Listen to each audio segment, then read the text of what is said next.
অনেকদিন পর আজকে আমি তিল ভর্তা আর কাচকি মাছের শুটকি ভর্তা করছি।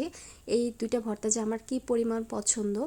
যাই হোক, এখানে আমি এই যে ভর্তার আয়োজন করে নিচ্ছি। এই ভর্তা দুটো খেতে কিন্তু ভীষণ মজা। আজকে যেহেতু বৃষ্টি হচ্ছিল, তো ভাবলাম যে একটু ভর্তা বানায় খাই, কারণ বৃষ্টির দিনে একটু ভর্তা ভাত কিন্তু বেশি পছন্দ সবার, আর ঠিক তেমনি আমারও পছন্দ। তো এখানে আমি পেঁয়াজ, রসুন, কাঁচামরিচ, শুকনো মরিচ পরিমাণ মতো নিয়ে সুন্দর করে ভেজে নিছি। এরপরে হচ্ছে সামান্য একটু তিলটাও ভেজে নিচ্ছিলাম, কারণ তিল বেশি ভর্তা বানাবো না।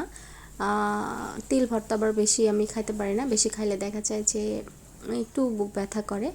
তা তবে বাসার আরও অনেকেই আছে, কিন্তু ওনারা খাবে না, সবাই অসুস্থ। যাই হোক, এরপর আমি কাচকি ভর্তা করব। এখানেও আমি সামান্য একটু কাচকি সুন্দর করে টেলে নিচ্ছিলাম, নিয়ে তারপরে এটাকে আমি সুন্দর করে ভেজে পানি দিয়ে ধুয়ে নিচ্ছি, কারণ এটাকে এরপর এই তো এখানে আমি পানি দিয়ে ধুয়ে নিচ্ছিলাম, যেহেতু গায়ে অনেক ময়লা থাকে। এরপর আমি শুধু এটা কড়াইয়ে সামান্য একটু নাড়াচাড়া করে নিলেই সুন্দরভাবে সেদ্ধ হয়ে আসবে। যেহেতু ছোট শুটকি, এটা সমস্যা হয় না, বেশি একটা ভাজতে হয় না।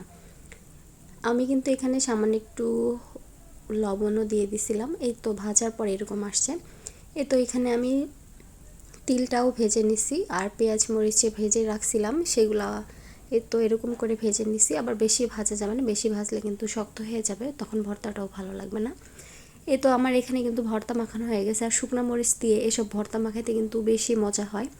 যদিও আমরা কাঁচা মরিচ দিয়ে খাই, কিন্তু ভাবলাম যে আজকে একটু শুকনো মরিচ দিয়ে খাই, শুধু যেহেতু আমি একাই খাবো।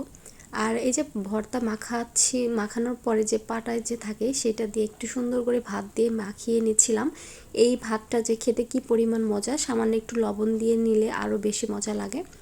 তো আমিও এরকম করে মাখিয়ে নিয়ে খাচ্ছিলাম। আর আজকে এই পর্যন্তই। আমার ভিডিওটা কেমন লাগছে সবাই জানাবেন।